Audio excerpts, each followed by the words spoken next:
Welcome in, everyone, to another episode of my Dynasty Fantasy Football YouTube. This time, we're breaking down Dynasty trades. Let's jump into trade number one. So this one, we have a Superflex PPR tight end premium, half-point tight end premium, 12-team, Aiyuk or Spears, Freiermuth, and the 203. So in this case, I think it's a story of one great asset versus three less great ones. If it's ever close, the preference always goes to the one great asset. In this case, that's Brandon Aiyuk. Great assets usually require a premium to acquire, so getting one for a fair price or even cheap is always the right move. In this case, there's not much of a decision. Aiyuk is a star. He's been great for the 49ers. In contrast, Spears didn't really do anything as a rookie. It's all speculation there. Freiermuth wrote about him for DLF. That article's coming out soon. He's just kind of meh. And the 203 is nice, but it's not going to be anywhere near Aiyuk. So I'm going to go with the Aiyuk side here. Next one. And I just want to remind people, make sure to like, comment, and subscribe to the channel. It's the best way to support the channel. Let's jump into this one. 101 or 102 and Christian Kirk. Now, I didn't pick this one for the trade itself. I picked it to illustrate the difference between league sizes, especially with quarterbacks in superflex leagues. Remember, in a 10-team league, quarterback values are less because there are a fixed number of quarterback starters, at most 32 every week. Each team can have 3 in a 10-team league. So in this case, I would go with the 102 side because in 10-team superflex, Caleb Williams and Marvin Harrison Jr. are going to be about the same. So I'll take the side with the extra asset in Christian Kirk. However, if this were a 12-team league, I think it's basically fair. You take what you need. In a 14-team league, I'd rather have the 101 giving me the shot at Caleb Williams because quarterbacks are so scarce in that format. So it just goes to show that league size is an important factor for trades.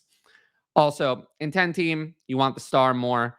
In 14-team, depth is more important because, you just are starting worse players.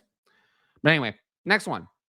10-team, 1 QB, start 9, Breece or Malik Nabers and the 109. So I think this trade mostly illustrates how good Malik Nabers is. I love Breece Hall, but I can't pay this for him. Nabers would be the 101 in most of the Dynasty wide receiver 1, in most of the classes of the last 10 years. Outside of this year, where Marvin Harrison Jr. is better, and 2021, where I think Jamar Chase would have edged him out. But other than that, over the last 10 years, Nabers would be the wide receiver 1 in the other 8 classes, if I'm not mistaken. So I think Malik Nabers will come into the NFL as a Dynasty wide receiver 1. In that case, I'm not adding a first of any kind to go from Nabers to Breece Hall. I love Breece Hall. He's my Dynasty running back 2 and has a good case for running back 1, but I still can't do it. Next one. Trevor Lawrence, Superflex, or the startup 8-10 and 225 first. These firsts are from guys trying to win it all first year. So usually I'd want the quarterback in Superflex, but to be honest, Trevor Lawrence's value is falling.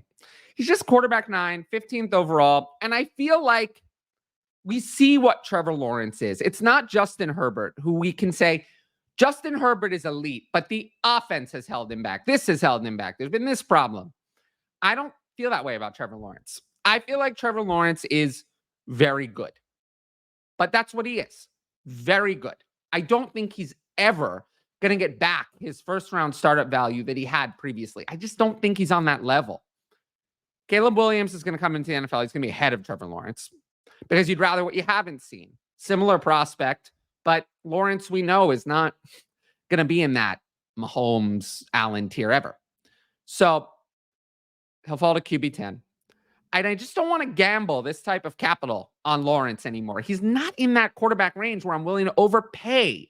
He's in the quarterback range I usually don't want. And if I do want it, I'm going to go for the cheap guys over Trevor Lawrence. So it's probably a fair offer. I think there are better ways to acquire a quarterback than paying this much for kind of that second group of someone like Trevor Lawrence. Next one. And before we get into this one, I want to remind everyone that all of these trades have come from my Patreon Discord. Patreon.com/fantasy advice. The link is in the top right corner. Every single trade came from there.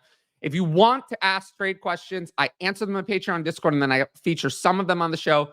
Sign up for the Patreon. I promise it's the best value in Dynasty Fantasy Football. There's nowhere else you can get this type of one-on-one discussion and also a community like what we have in Discord, plus rankings and everything else. So I promise you won't regret it, and you'll get to be a part of my future shows. But with that said, let's get into this one. 104 versus Carr, Derek Carr, Zay Flowers, and Kyren Williams.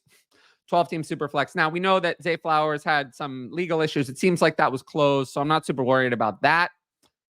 To get into the trade more specifically, the 104 is definitely the best asset here. It'll either be Drake May, Jaden Daniels, or Malik Nabers. You get to pick the second best out of those three. But is it worth giving up the Dynasty RB7, Kyren Williams, my wide receiver 23, Zay Flowers, and a starting quarterback? Probably not. I feel like that's an overpay. If I could get 102 for this deal, I would do it. To get Marvin Harrison Jr. or Caleb Williams, I would do it. I just can't turn down that type of upside. But for this feels like an overpay. There are better ways to get a high-end veteran wide receiver. It doesn't have to be someone super old or a relatively high-tier quarterback. You know, you could buy Brock Purdy or Dak Prescott for a lot less than what this is going to cost to get Malik, Jaden Daniels or Drake May.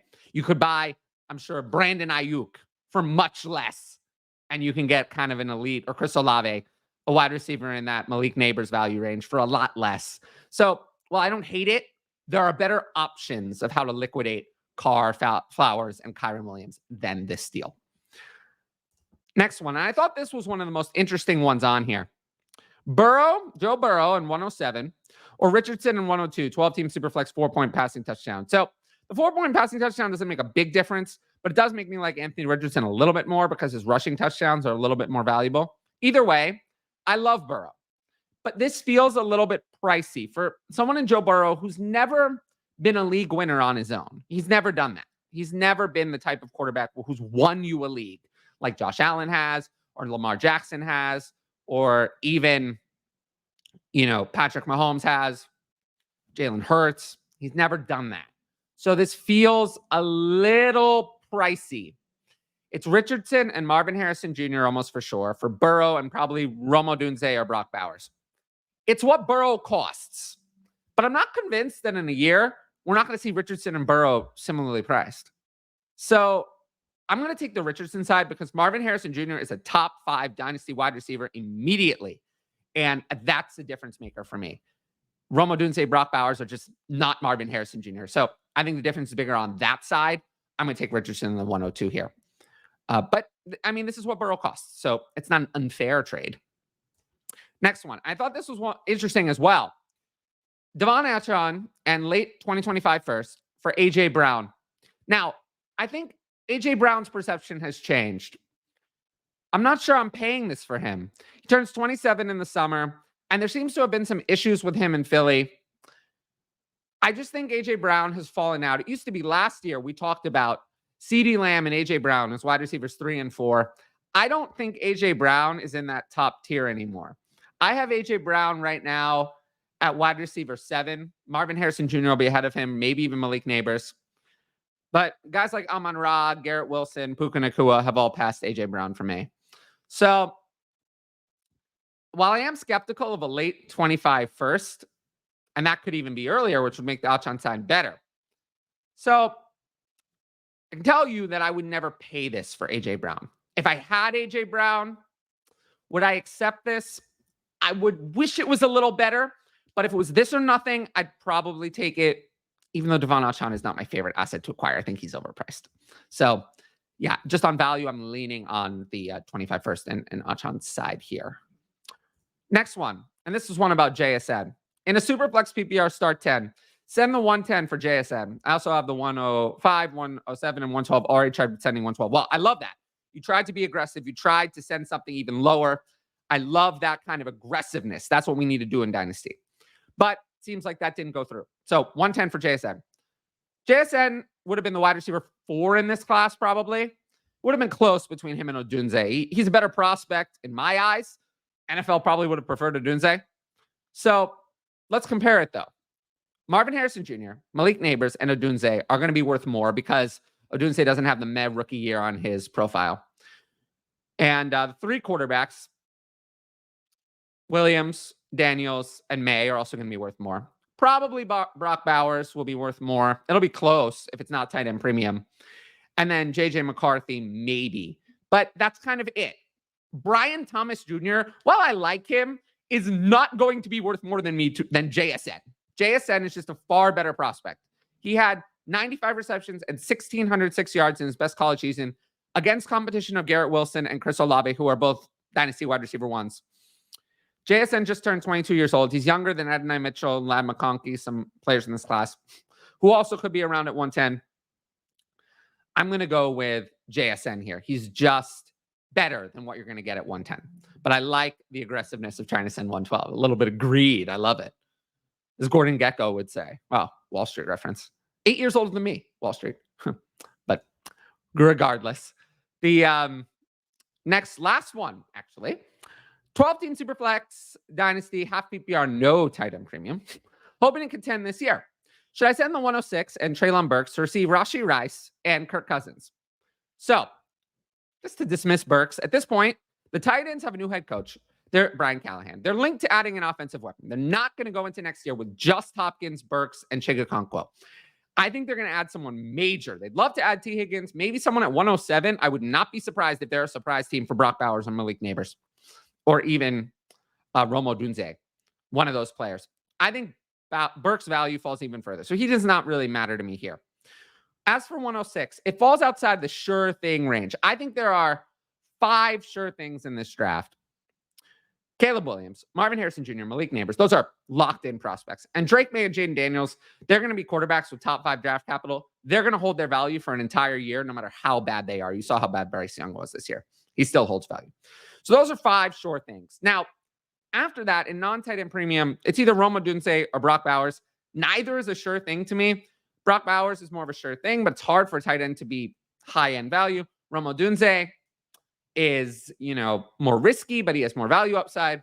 Either way, Rashee Rice is not that far off from those players, and Kirk Cousins is worth a lot in Superflex. So I think I'm going to go with Rice and Cousins and try to win. I don't think it's a disaster to go down from like Odunze to Rice, and going from Burks to Cousins is a massive upgrade.